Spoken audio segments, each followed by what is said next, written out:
Welcome back. We're picking up where we left off.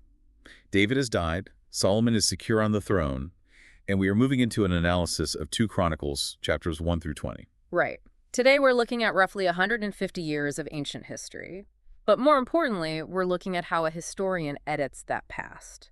Because, what do you do when the beloved founders of your nation left behind a legacy that includes scandal, apostasy, and civil war? It is a question of methodology, really, as much as it is a question of history. Yeah, and we have a lot of ground to cover today.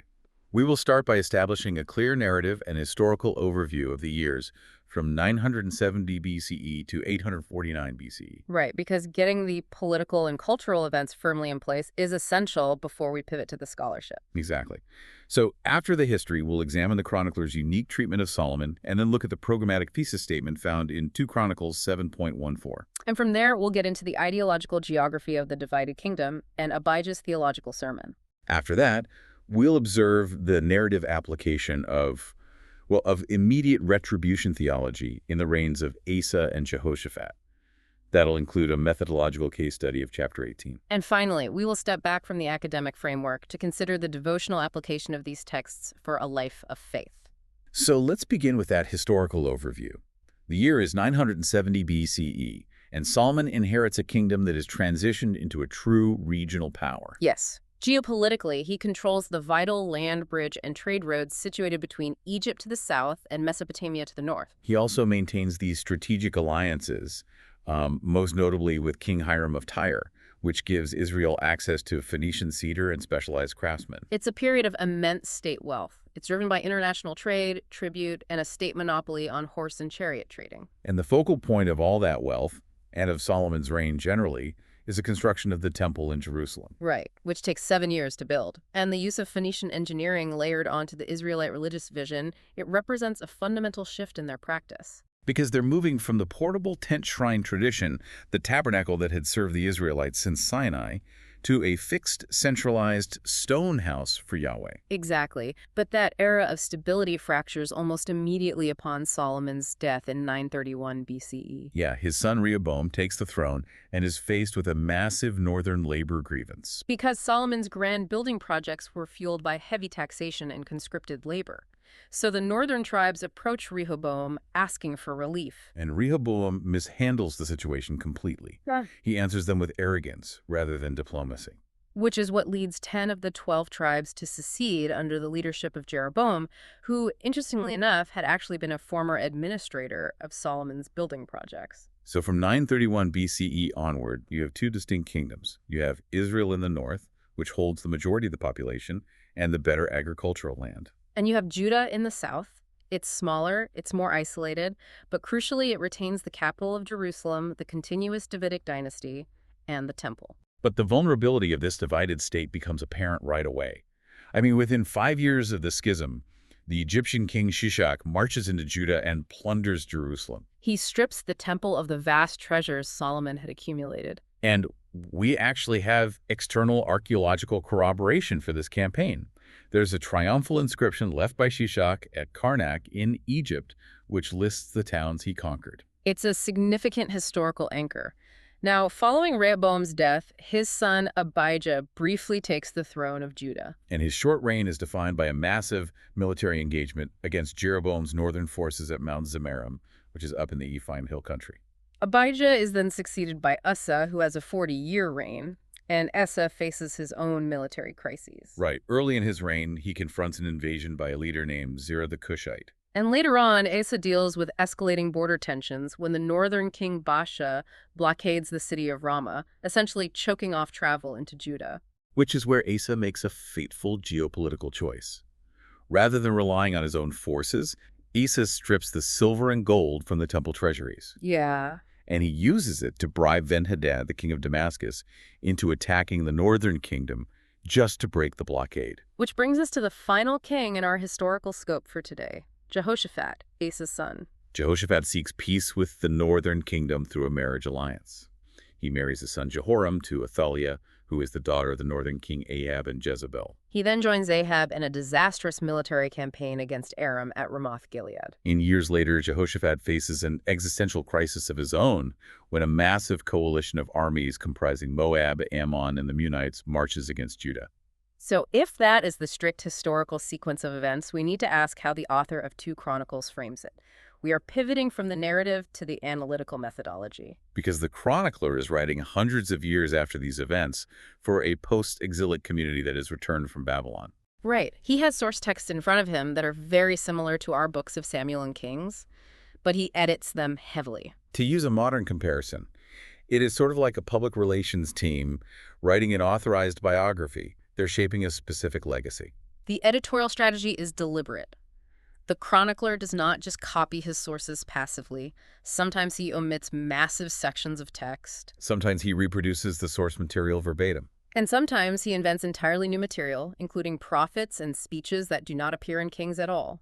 And the organizing principle driving these editorial decisions is what scholars call immediate retribution theology. Yes. We should probably define that for clarity. Certainly. In the earlier historical texts like Joshua, Judges, Samuel, and Kings, what scholars refer to as the Deuteronomistic history, the consequences of a king's actions might accumulate silently. Right, and they fall upon his descendants generations later. It's a long arc view of justice. Exactly. But for the chronicler, justice is immediate.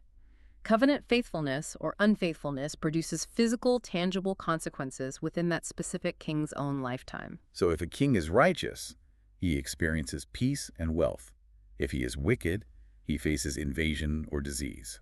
Let us apply this methodology to our first area of Focus Solomon's Temple and the thesis of 2 Chronicles 7.14. Right, if you read the account of Solomon in 1 Kings 11, you get the unvarnished history of his decline. You see a ruthless consolidation of power where he executes his political rivals. Adonijah, Joab, Shimei. Yeah, and the text details his 700 wives and 300 concubines, noting that they turned his heart to worship other gods. It also documents the rise of political adversaries that plague his later years. And the chronicler takes all of this material and simply deletes it. The omission is total. The scholar Sarah Japhet argues that the chronicler constructs a fundamentally different Solomon. Right. In Chronicles, Solomon's story concludes at the dedication of the temple. There is no decline. There is no apostasy. Ralph Klein points out that this is an act of selective theological portraiture. You have to remember the audience. The chronicler is writing for a fragile, post-exilic community in Jerusalem trying to rebuild their identity. They need an intact, idealized founding image of the temple and the Davidic dynasty. A cautionary tale about royal apostasy doesn't serve their immediate theological needs. Yeah. Actually, I want to push back on that idea for a moment. Sure. If I read a biography today that skips the subject's massive public scandals, I feel manipulated as a reader. I feel the author is hiding the truth. Would this selective editing have been perceived as deceptive by the original post-exilic audience?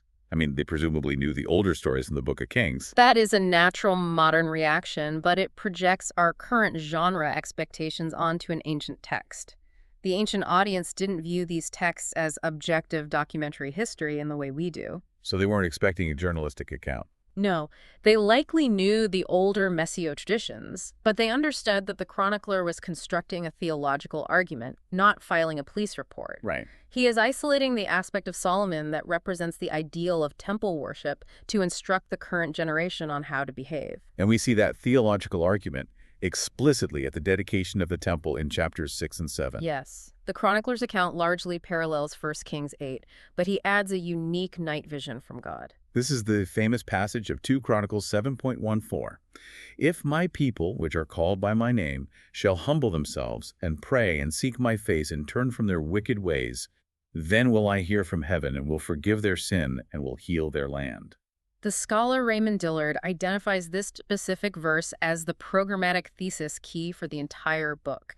It is the rubric the audience is meant to apply to every subsequent king we read about. And Rodney Duke expands on this, arguing that Chronicles is a persuasive text meant to move the reader to covenant fidelity. The mechanism is laid out plainly. Humble yourself, pray, turn, and healing predictably follows. Now, if you look at this through the lens of early Restoration history, you will see a very specific connection. Oh, definitely. In 2 Chronicles 6, the opening formula of Solomon's dedicatory prayer addresses the Lord God of Israel, who keep his covenant and mercy with thy servants.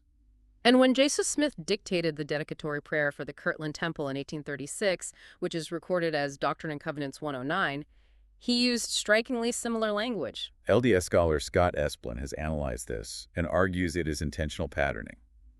The Kirtland prayer structurally mirrors Solomon's prayer. It explicitly adopts the same future failure and repentance clauses established in Chronicles. Right. It's a deliberate effort to establish continuity with the ancient temple tradition, adopting the exact covenant logic that the chronicler laid out. Which brings us to our second main area, the schism of the kingdom and Abijah's polemic. When the kingdom splits, the Book of Kings interleaves the histories of Judah and Israel, shifting back and forth between the northern and southern kings. But the chronicler does something entirely different.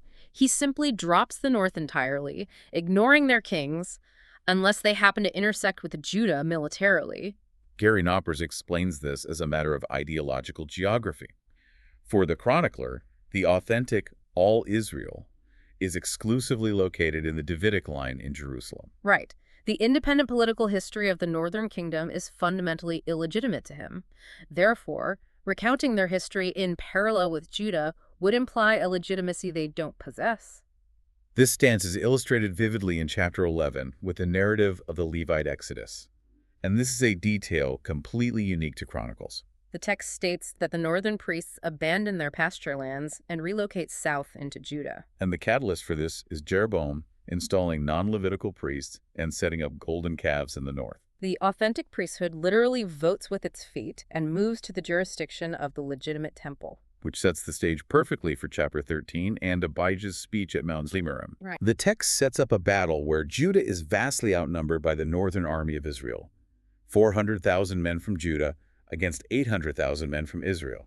And before the battle even begins, Abijah stands on a mountain and delivers an extended theological sermon to the opposing army. Which leads to another question of historicity. Those troop numbers are mathematically absurd given the terrain and total population of the Levant at that time. Yes, they are. Does a detail like that undermine the historical value of the text for a serious reader? It requires us to understand ancient Near Eastern literary conventions. Stylized, inflated numbers were frequently used by ancient authors to emphasize theological realities rather than provide literal headcounts. So it's not a census report. No. All right. In this context, the massive numbers highlight the absolute magnitude of Judah's disadvantage. The point isn't the math. The point is that without divine intervention, Judah is entirely destroyed. The inflated odds magnify the scale of the divine deliverance. Exactly. So Abijah delivers his speech to these massive armies. He invokes the ancient covenant of salt, which is a term denoting an irrevocable permanent treaty. He condemns Jeroboam's illegitimate priests, saying they operate like the peoples of other lands. And he defends Judah because they have retained the Aaronic line, operating the temple rituals exactly as prescribed. Thomas Woolley's scholarship is very helpful here. He categorizes speeches in Chronicles as a distinct literary genre of extended theological composition. We really shouldn't read this speech as a historical transcript taken down on the battlefield. It is a sermon addressed through the text to the contemporary post-exilic audience. The chronicler is using Abijah to argue for the absolute necessity of legitimate priestly lineage and correct cultic practice, meaning the formal, highly regulated system of temple rituals. And because Judah adheres to this, the immediate retribution formula takes effect. Judah wins the battle simply by relying on the Lord. Connecting this to restoration theology, we see a shared foundational premise here. We do. The core of Abijah's argument is that legitimate religious authority requires specific, traceable conferral. Jeroboam's priests lacked the proper lineage, and no matter how sincere their daily religious practice might have been, that sincerity didn't manufacture authority. And this aligns directly with the LDS claim that legitimate authority requires a traceable conferral of power, such as the physical visitation of John the Baptist or Peter, James, and John, rather than relying merely on the deep sincerity of a believer's heart. The underlying logic is identical. Legitimate worship requires legitimate, verifiable authority. Moving to our third section, we observe the retribution formula playing out in real time through the reigns of Asa and Jehoshaphat. In chapters 14 and 15, we see Asa's early reliance on God. He removes the unauthorized altars, and the land experiences a decade of peace. When Zerah the Cushite invades, Asa prays what amounts to a perfect 2 Chronicles 7.14 prayer. He says, "It is nothing with thee to help. We rest on thee." And the result is a decisive victory. And the chronicler makes sure the reader understands the mechanism at work here. Right, the prophet Azariah, a figure who doesn't exist in the king's account, meets Asa and states the formula explicitly. "The Lord is with you, while ye be with him." Asa takes this mandate so seriously that he deposes his own grandmother, Maacah, from her royal position because she made an idolatrous Asherah image. It is the formula running perfectly. Humble trust produces deliverance and reform. But then we reach chapter 16 and Asa's late-in-life failure. Yeah. The northern king Baasha blockades Ramah, and instead of returning to the posture of trust that saved him from the Cushites, Asa abandons the formula. He evaluates the situation politically. He raids his own treasury and bribes Ben-Hadad of Damascus to attack Israel from the north. And the prophet Hanani approaches Asa and rebukes him strictly for relying on the king of Syria instead of relying on God. Right. Why does Asa make this shift? It seems like a failure of aging pragmatism replacing faith. Well, it is much faster to buy your way out of a problem with silver than it is to wait for divine deliverance. But because Asa chooses the pragmatic, secular route, we watch the immediate retribution formula run in reverse. Asa refuses to repent. Instead, he imprisons the prophet Hanani. He begins to oppress his own people.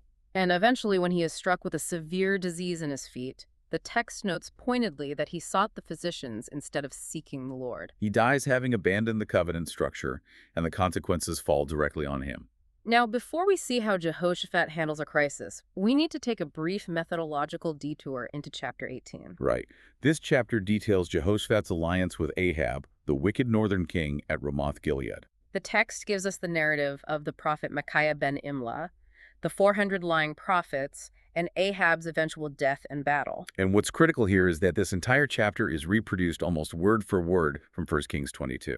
The scholar Stephen Mackenzie uses this specific chapter to prove that the chronicler had direct literary dependence on the Deuteronomistic texts. The verbatim copying demonstrates that the chronicler has the source text sitting right in front of him. Therefore, when he omits a story or invents a speech elsewhere, it is not because he has missing or differing records. It's because he is actively, deliberately shaping the theology. Interestingly, while the chronicler copies the battle narrative verbatim, he makes one significant addition at the end. He inserts the prophet Jehu ben Hanani to rebuke Jehoshaphat for helping the ungodly Ahab. This raises a structural question, actually. Yeah. How does the chronicler balance his immediate retribution theology in this specific instance? Because Ahab dies in the battle, which fits the formula perfectly, the wicked king is punished. But Jehoshaphat survives despite making the condemned military alliance. So how does that work within the framework? The chronicler navigates this tension by demonstrating that the retribution framework is not completely rigid. It allows for partial obedience and divine mercy. During the heat of the battle, Jehoshaphat cries out, and the text specifically notes that God intervenes to draw the attackers away from him.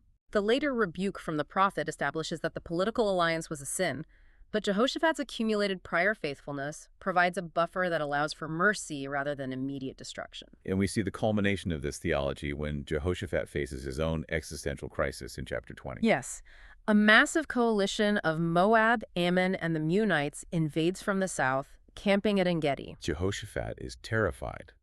But unlike his father Asa, who reached for the treasury, Jehoshaphat fasts.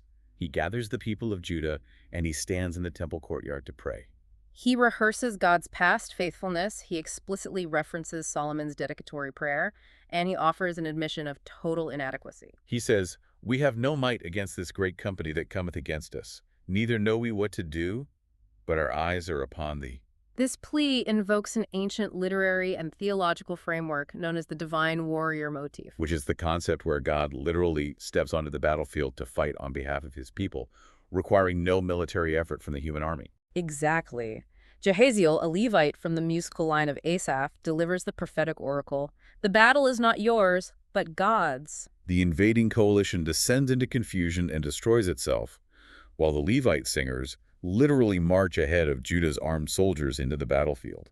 We have covered the history, the methodology, the verbatim copying, and the scholarly frameworks today. But as we bring this discussion to a close, I want to step away from the academic apparatus and offer a warmer, personal reflection on Asa and Jehoshaphat as people of faith. This ties directly into the devotional readings from Come Follow Me, doesn't it? It does. When we look at Jehoshaphat's prayer in chapter 20, we have to consider the profound power of helplessness. There's a distinct indignity in a reigning monarch standing before his entire nation and admitting out loud, "I have no idea what to do." And we know Jehoshaphat was a highly capable administrator and military organizer. His prayer isn't an excuse to abandon human wisdom or effort. Rather, it models the honest starting point for prayer when human wisdom is genuinely exhausted by the crises of life. Because we all face variations of that exact moment. It happens with sudden medical diagnoses, with financial ruin, or with family crises where your intellect, your resources, and your stamina simply run out. You hit a wall where you have no might against the problem in front of you. If we connect Jehoshaphat's posture to the teachings of Jesus Christ in the New Testament, we see a clear parallel. The Savior's invitation is, "Come unto me, all ye that labor and are heavy laden." He doesn't ask us to figure out the solution, fix the problem, and then present him with the completed work. He asks for honest surrender. His grace operates most effectively in the exact space where our human strength cannot reach. We have to admit our lack of knowledge before the divine warrior can fight the battle. But there is a tragedy in the narrative of Asa that we cannot ignore. It highlights the danger of complacency. Yeah. Asa trusted God completely during his early crisis with Zerah the Cushite. But trusting God once in your youth does not guarantee future trust in your old age. Faith is not a static achievement. It is a posture that must be continually chosen. Jehoshaphat's greatness as a leader lies in the fact that he watched his father's late-life failure. He watched Asa rely on bribery and political maneuvering, and when Jehoshaphat's own crisis hit, he intentionally reverted to the earlier pattern of trusting God. Asa forgot the 7.14 formula when the pressure and the politics changed. We have to continually remind ourselves to keep our eyes upon the Lord, especially when the immediate transactional solution, like a bribe to Ben-Hadad or whatever modern equivalent we use to bypass waiting on God, seems so much easier than trusting in divine timing. It's a challenging standard to maintain. It is. Consider the implications of how chapter 20 concludes. Jehoshaphat sends the singers, the musicians, to the front lines before the battle is even fought. Think about what it means to sing praises to God in the absolute center of a crisis. It's an act of preemptive faith, offering gratitude well before you actually see the deliverance. Thank you for joining us today. We look forward to picking up the narrative and diving into the back half of 2 Chronicles next time.